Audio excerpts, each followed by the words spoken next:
Hello दोस्तों, स्वागत है आपका अपने यूट्यूब चैनल SRG अकेडमी पर। और जैसा कि दोस्तों हम जो है जैन धर्म का पार्ट 1 कर चुके हैं। आज जो है इसके पार्ट 2 पे बात करते हैं। तो जो जैन धर्म का पार्ट 1 जो है हम लोगों ने संस्थापक और जन्म मृत्यु से लेके महावीर स्वामी की जो है मृत्यु तक किया था। यानी महावीर स्वामी की जो मृत्यु कब हुई थी, महावीर स्वामी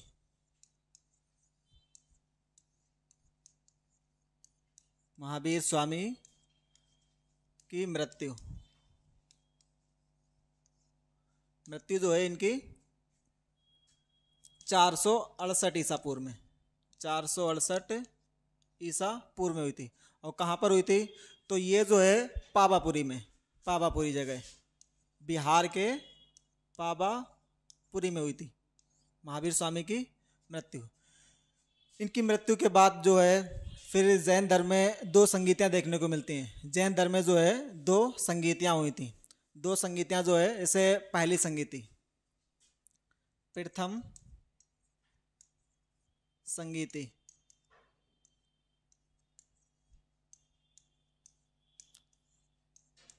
प्रथम संगीति जो है जैन धर्म में ये 300 ईसा पूर्व में हुई थी, 300 ईसा पूर्व में।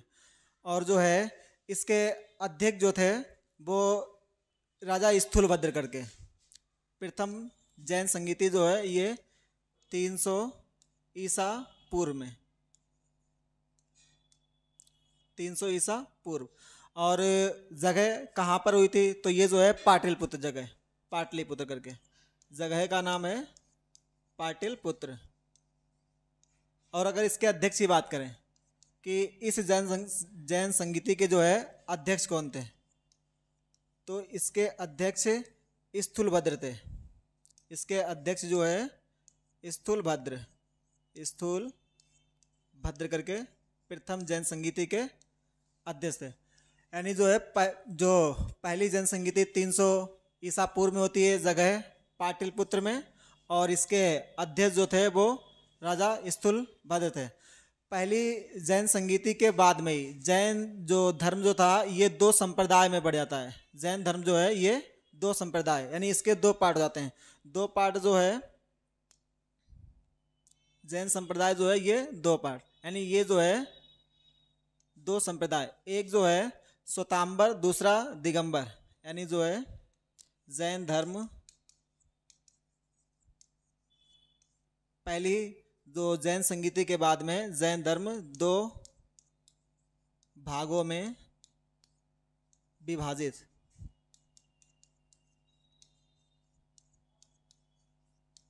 हो जाता है।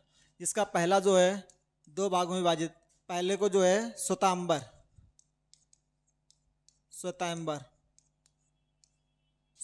जो है ये श्वेतांबर ये स्थूलभद्र के शिष्य थे। श्वेतांबर स्थूलभद्र के शिष्य।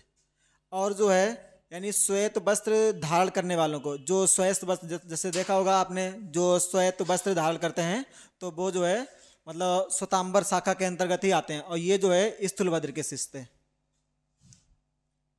श्वेत वस्त्र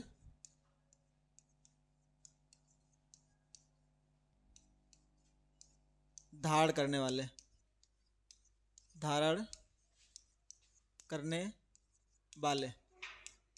श्वेत वस्त्र धारण करने वाले।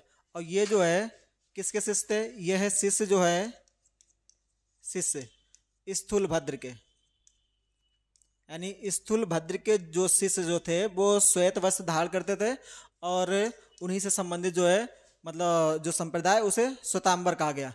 दूसरी जो शाखा जो इसकी थी उसे दिगंबर के नाम से जाना गया। जो दूसरी शाखा जो थी उसे दिगंबर, यानी सेकंड जो है दिगंबर। ऐसे दिगंबर का अर्थ होता है कि दिशाएं ही जिनके वस्त्र हैं। दिगंबर जैसे दिशाएं ही जिनके वस्त्र हैं। तो ये दिगंबर जो है नग्न रहने वालों को, नग्न रहने वालों को जो है दिगंबर नाम से जाना गया है। दिगंबर यानी दिशाएं ही जिनके वस्त्र हैं। और ये जो थे भद्रबाहु के शिष्य थे, यानी जो दिगंबर जो शाखा जो थी ये भद्रबाहु के शिष्य थे, भद्रबाहु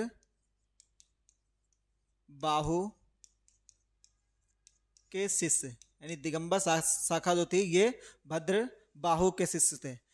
इसके बाद में जो है ये पहली यानी जैन संगीति के बाद में ये दो पार्ट में मतलब बढ़ता है, श्वेतांबर यानी श्वेत वस्त्र धारण करने वाले स्थूलभद्र के शिष्य, और दिगंबर ये जो है नग्न रहने वाले भद्रबाहु के शिष्य थे। इसके बाद में जो है फिर दूसरी जैन संगीति होती है, इसके बाद जो है दूसरी जैन संगीति होती है, और दूसरी जैन संगीति जो है यानी दूसरी जैन संगीति, सेकंड जैन संगीति, सेकंड जैन संगीति ये कहाँ पर हुई थी? ये जगह जो है बल्लवी गुजरात। कहाँ पर? जगह जो है बल्लवी गुजरात, बल्लवी गुजरात। और यहाँ मतलब ये जो दूसरी जो जैन संगीति थी इसके अगर अध्यक्ष की बात करें, अध्यक्ष जो है दूसरी जो जैन संगीति इसके अध्यक्ष देवर्षि क्षमा श्रवण करके, यानी देवर्षि क्षमा श्रवण, देवर्षि क्षमा श्रवण करके, देवर्षि क्षमा श्रवण ये जो है दूसरी जैन संगीति के जो है वो अध्यक्ष थे।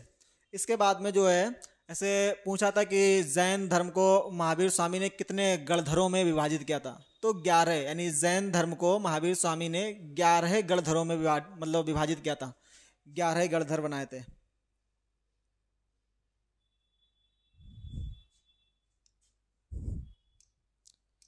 जैन धर्म को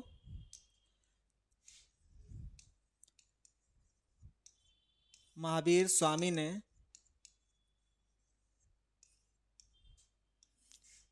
11 गणधरों में विभाजित किया।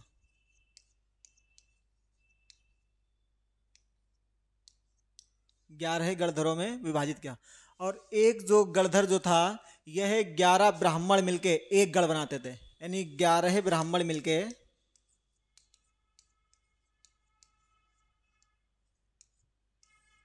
11 ब्राह्मण बराबर जो है एक गण होता था। 11 ब्राह्मण बराबर जो है एक गण, और जो है 11 गणधरों में जो है इसे विभाजित किया गया था। इसके बाद में जो है जैसे अगर जैन धर्म की पहली बिछुड़ी या पहली महिला जिसने जैन धर्म अपनाया था, तो पहली महिला जो है ये चंपा थी, और नरेश राजा जो है दधिवाहन की ये मतलब नरेश राजा, ठीक है, दधिवाहन इन्हीं की ये पुत्री थी, यानी प्रथम जैन बिछुड़ी।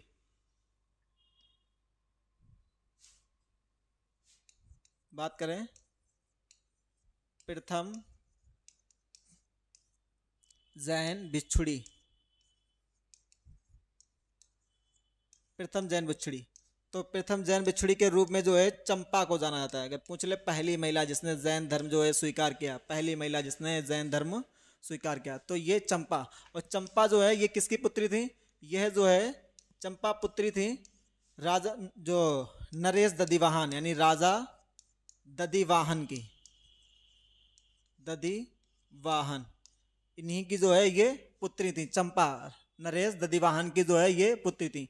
ये जो है पहली जैन बिछुड़ी है, चंपा पहली जैन बिछुड़ी। इसके बाद में जैसे अगर इनके पहले शिष्य पूछे कि जो पहले शिष्य कौन थे महावीर स्वामी के, तो इन्हीं के दामाद जामिल करके प्रथम शिष्य,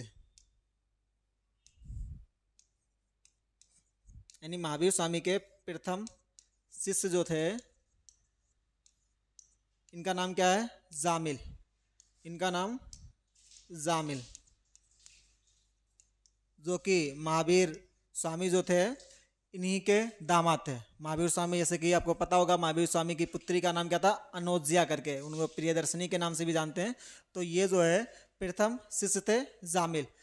इसके बाद में से पूछा था कि इनके अनुयायियों को किस नाम से जानते हैं, यानी जो महावीर स्वामी के अनुयायियों को निर्ग्रंथ के नाम से भी जाना गया।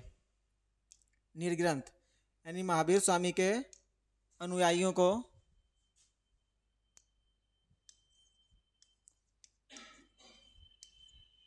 महावीर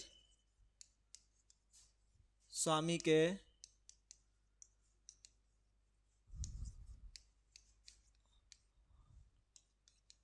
अनुयायियों को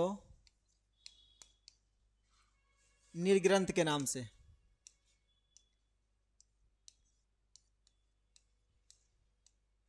निर्ग्रंथ के नाम से भी जाना गया। और निर्ग्रंथ इसका अर्थ क्या होता है? बंधन रहित, यानी किसी भी बंधन में बंधे ना रहना, यानी इसका अर्थ होता है बंधन रहित। निर्ग्रंथ बंधन रहित। ये महावीर स्वामी जो है इन्होंने अपने शिष्यों को निर्ग्रंथ, यानी इसके शिष्य जो है निर्ग्रंथ कहलाए, जिसका अर्थ होता है बंधन रहित। इसका जैसे जैन धर्म में तीरत्न, जैसे बौद्ध धर्म में तीरत्न थे, ऐसे ही इसमें भी तीरत्न है। तीरत्न जो है जैसे एक जो है सम्यक ज्ञान, सम्यक दर्शन और सम्यक आचरण, यानी सम्यक ज्ञान, सम्यक दर्शन और सम्यक आचरण, ये जो है जैन धर्म के तीरत्न है। अगर तीरत्न की बात करें, तीरत्न जैन धर्म के तीरत्न कौन कौन से हैं? तो इसके तीरत्न जो हैं जैन धर्म के, ऐसे पहला जो है सम्यक ज्ञान, सम्यक ज्ञान यानी सभी को जो है समान ज्ञान देना। सम्यक ज्ञान यानी सभी को समान ज्ञान देना, समान ज्ञान जो है प्रदान करना, समान ज्ञान प्रदान करना सभी को। उसके बाद में जैसे दूसरा जो है सम्यक दर्शन, सभी को एक नज़र से ही देखना। सम्यक दर्शन, सभी को एक नज़र से देखना। सम्यक दर्शन, सम्यक दर्शन, इसको जो है समान नज़र से सबको देखना, एक ही नज़र से। उसके बाद में तीसरा जो इसमें बनता है, तीसरा जो इसका तीरत्न जो है, इसे सम्यक आचरण, सम्यक आचरण के नाम से जानते हैं। और सम्यक आचरण मतलब जो है कि सभी के साथ में एक जैसा व्यवहार करना, समान व्यवहार, सभी के साथ जो है समान व्यवहार करना। तो ऐसे अगर जैन धर्म के तीरत्न पूछे तो सम्यक ज्ञान यानी सभी के साथ जो है समान, मतलब सभी को जो है समान ज्ञान देना। उसके बाद में सम्यक दर्शन, सभी को जो है एक नज़र से ही देखना। और तीसरा जो है सम्यक आचरण यानी सभी के साथ में जो है समान व्यवहार करना। उसके बाद में जैसे पूछे जाते हैं कि किन किन राजाओं ने जो है जैन धर्म को स्वीकार किया। जैन धर्म को स्वीकार करने वाले सबसे महान अगर शासक की बात करें, जैसे चंद्रगुप्त मौर्य, चंद्रगुप्त मौर्य का नाम आता है जो सबसे महान शासक थे जैन धर्म को स्वीकार करने वाले। इन्होंने अपने लास्ट समय में जब इनकी मृत्यु होती है तो जैन धर्म में जैसे मोक्ष प्राप्त करने के लिए एक पद्धति होती है सल्लेखना पद्धति, उसी से इनके जो है मतलब प्राण इन्होंने अपने त्याग किए थे चंद्रगुप्त मौर्य ने। तो ये भी पूछा था कि चंद्रगुप्त मौर्य ने किस पद्धति से जो है अपने प्राण त्याग किए थे, तो सल्लेखना पद्धति। पहले हम जो है देखते हैं कि जैन धर्म में कौन कौन से, जैन धर्म को ग्रहण करने वाले कौन कौन से शासक हैं जिन्होंने अपनाया था जैन धर्म को। जो है जैन धर्म अपनाने वाले,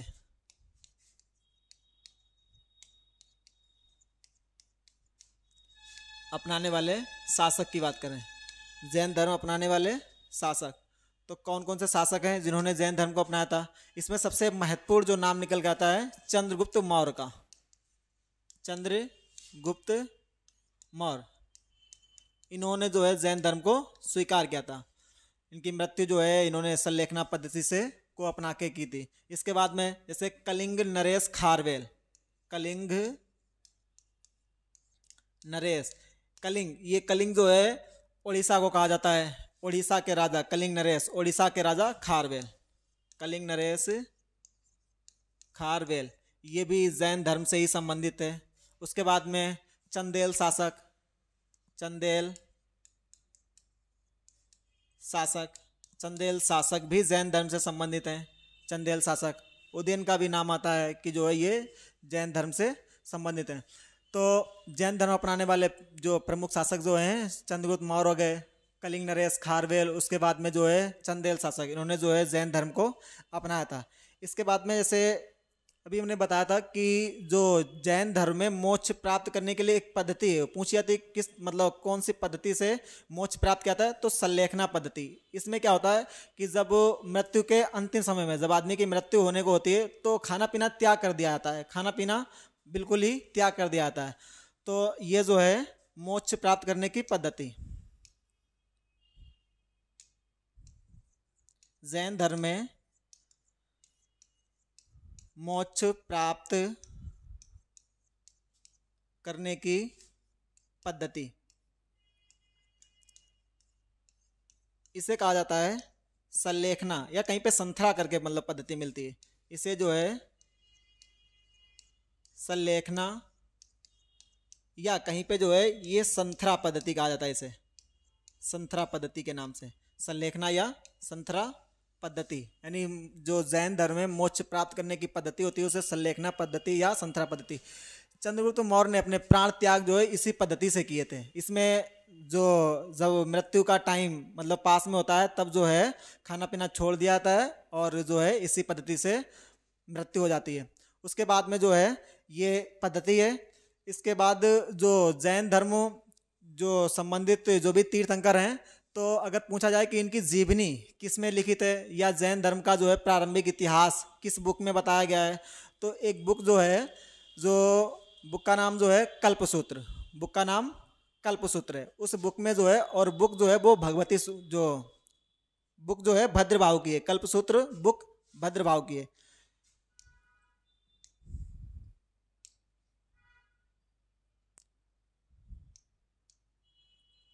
यानी जैन तीर्थंकरों की जीवनी, जैन तीर्थंकरों की जीवनी पूछे कि जीवनी जो है किस पुस्तक में है जीवनी, और चाहे तो पूछे कि जैन धर्म का जो है प्रारंभिक इतिहास, जैन धर्म का प्रारंभिक इतिहास, प्रारंभिक इतिहास, इतिहास ये जो है किस बुक में मतलब इसमें वर्णन है जैन धर्म की, जो जैन धर्म से संबंधित तीर्थंकर हैं और उनकी जीवनी, ठीक है, और जैन धर्म का जो प्रारंभिक इतिहास है ये जो है किस बुक में मिलता है, तो उस बुक का नाम जो है भगवती सूत्र करके,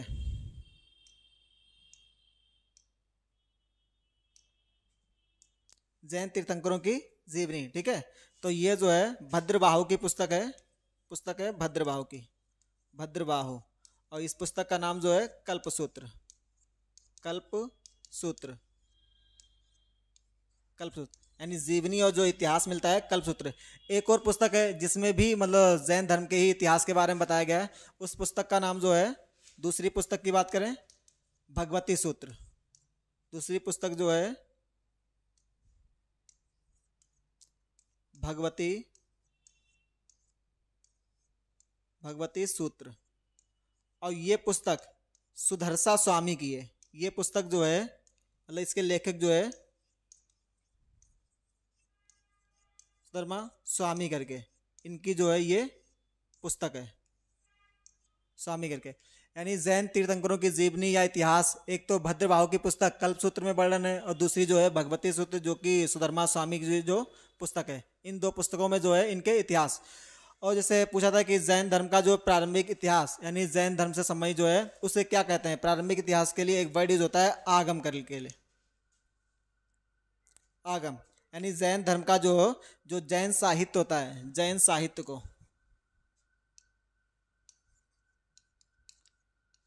जो जैनों से संबंधित साहित्य जो है, जैन साहित्य को क्या नाम दिया जाता है, तो जैन साहित्य को आगम, जैन साहित्य को क्या कहा जाता है, तो आगम के नाम से जानते हैं। यानी जैन साहित्य के लिए एक वर्ड यूज होता है आगम, ये जैन साहित्य। और जैसे अगर पूछे कि जैन धर्म के, जैसे जैन धर्म में जो भी तीर्थंकर थे इनके उपदेश की भाषा क्या थी, तो अगर उपदेश पूछे जैसे चाहे तो महावीर स्वामी, महावीर स्वामी के उपदेश की भाषा, उपदेश की भाषा पूछे तो इनकी भाषा कौन सी थी, इनकी भाषा जो है प्राकृत, प्राकृत। और गौतम बुद्ध के उपदेश की भाषा क्या थी, पाली, प्राकृत है, ये भाषा जो है प्राकृत।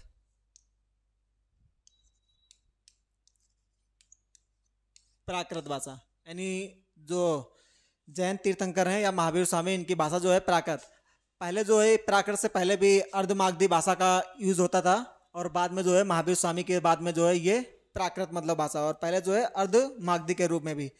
और जैसे कुछ मंदिर भी हैं जो फेमस मंदिर हैं जो जैन धर्म से ही संबंधित हैं। जैसे अपने राजस्थान में जो है, राजस्थान में माउंट आबू की पहाड़ियों पर एक मंदिर है, उसका नाम है दिलवाड़ा का जैन मंदिर, दिलवाड़ा का जैन मंदिर।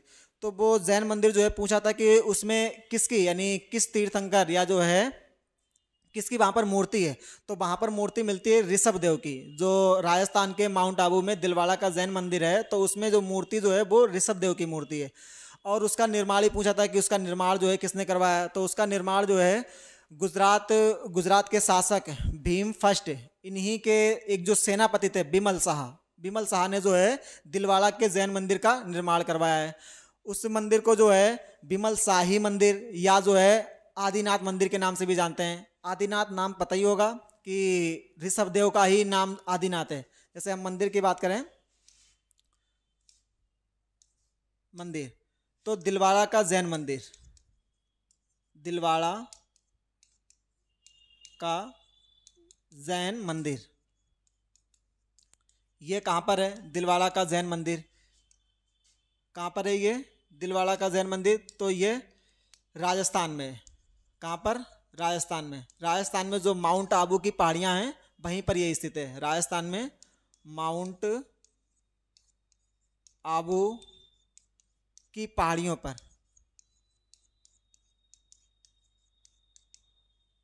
और अगर पूछ ले इसका निर्माण, यानी दिलवाड़ा का जैन मंदिर जो है निर्माण पूछे कि इसका निर्माण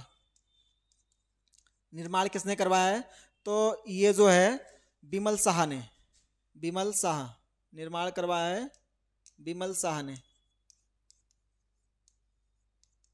बिमल शाह। और ये बिमल शाह कौन है? तो गुजरात में जो है गुजरात के शासक भीम फर्स्ट के ये सेनापति थे बिमल शाह, इन्होंने जो है इस मंदिर का निर्माण। अगर पूछ ले कि दिलवाड़ा के जैन मंदिर में किसकी मूर्ति है, तो दिलवाड़ा के जैन मंदिर में जो मूर्ति जो है इसमें वो ऋषभ देव की है, मूर्ति ऋषभ देव, ऋषभ देव, या इन्हीं को आदिनाथ के नाम से जानते हैं, आदिनाथ के नाम से भी जाना जाता है। तो इस मंदिर को आदिनाथ मंदिर के नाम से भी जानते हैं, या जैसे इसका निर्माण बिमल शाह ने करवाया है तो इसे जो है बिमल शाही मंदिर भी कहा जाता है।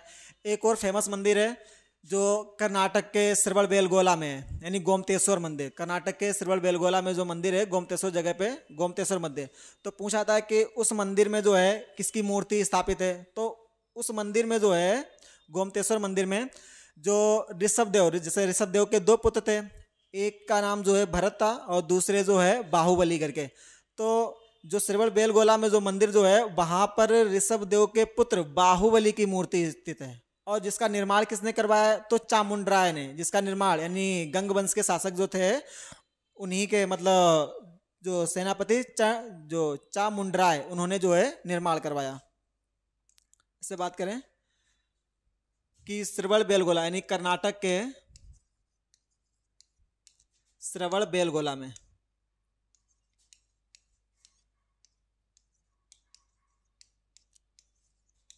गोमतेश्वर मंदिर,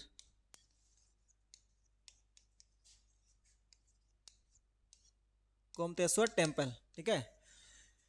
यहां पर अगर मूर्ति पूछे कि किसकी मूर्ति है, अगर मूर्ति पूछे कि इस मंदिर में किसकी मूर्ति है, तो मूर्ति जो है यहां पर बाहुबली की है, बाहुबली,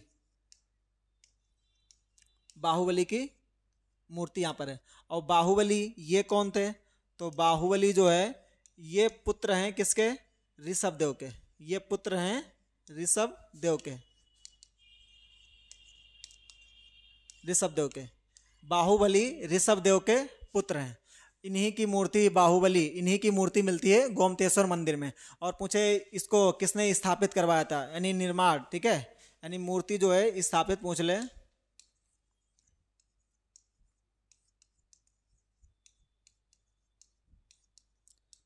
तो उसमें जो है गंग वंश के चामुंडराय ने इसको जो है स्थापित किया था बाहुबली। और जो है बाहुबली जो है ऋषभदेव के पुत्र थे।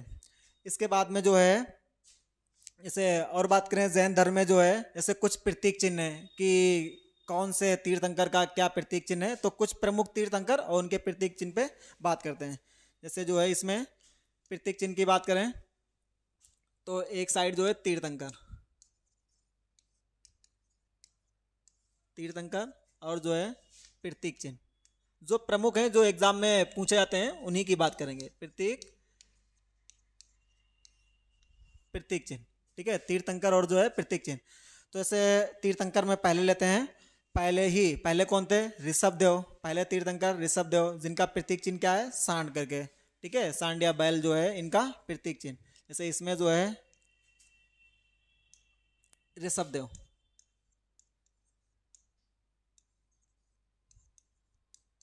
ऋषभदेव, और इनका प्रतीक चिन्ह क्या है? ऋषभदेव का प्रतीक चिन्ह सांड, ठीक है। और ये जो है पहले नंबर के थे, ऋषभदेव जो है ये पहले नंबर के थे और इनका प्रतीक चिन्ह जो है वो सांड करके है। उसके बाद में जैसे बात करें दूसरे जो थे, दूसरे यहाँ पर जो थे वो अजितनाथ करके थे, दूसरे अजितनाथ, यानी दूसरे जो तीर्थंकर हैं वो अजितनाथ हैं, अजितनाथ। और अजितनाथ अगर इनकी बात करें तो इनका प्रतीक चिन्ह क्या था? अजितनाथ का प्रतीक चिन्ह जो है वो हाथी करके, अजितनाथ का प्रतीक चिन्ह हाथी, इनका प्रतीक चिन्ह जो है वो हाथी था। यानी दूसरे जो है ये अजितनाथ और इनका प्रतीक चिन्ह जो है वो हाथी करके था। और उसके बाद में जैसे 16वें पूछे जाते हैं कि 16वें तीर्थंकर और प्रतीक चिन्ह पूछे जाते हैं कि 16वें तीर्थंकर जो है इनका नाम क्या है? शांतिनाथ करके, शांतिनाथ। और इनका प्रतीक चिन्ह क्या है? इनका जो है हिरण करके, प्रतीक चिन्ह हिरण है, इनका प्रतीक चिन्ह जो है वो हिरण। इसके बाद में जैसे जो जैन धर्म के 22वें तीर्थंकर की बात करें, 22वें तीर्थंकर थे उनका नाम अरिष्ट नेमी है, 22वें तीर्थंकर उनका नाम अरिष्ट नेमी, और उनका जो प्रतीक चिन्ह जो है वो शंख। 22वें तीर्थंकर इनका नाम क्या है? अरिष्ट नेमी,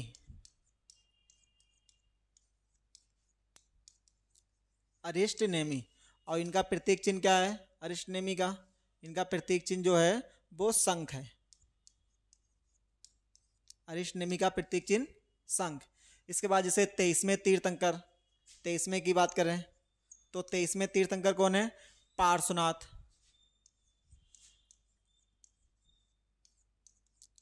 23वें कौन है? पार्श्वनाथ। और पार्श्वनाथ इनका प्रतीक चिन्ह क्या है? पार्श्वनाथ का प्रतीक चिन्ह जो है वो सर्प है, सर्प। बताया था पिछली क्लास में कि पार्श्वनाथ इनका जन्म वाराणसी में हुआ था और इनकी मृत्यु जो है वो पारसनाथ पहाड़ी पर हुई थी, ठीक है, और इनका प्रतीक चिन्ह जो है वो सर्प है। इसके बाद जैसे 24वें तीर्थंकर की बात करें, 24वें तीर्थंकर, तो 24वें कौन से हैं? महावीर स्वामी, महावीर स्वामी।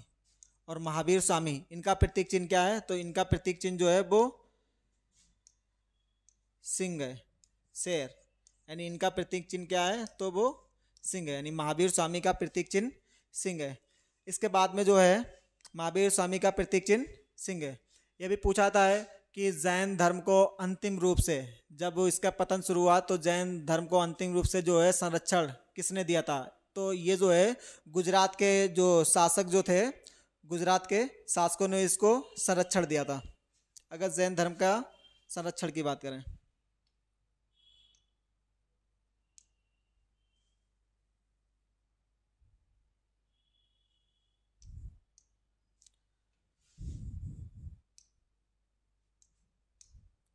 यानी जैन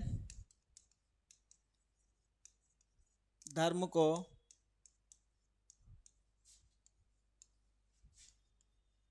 राजकीय संरक्षण, राजकीय संरक्षण पूछे।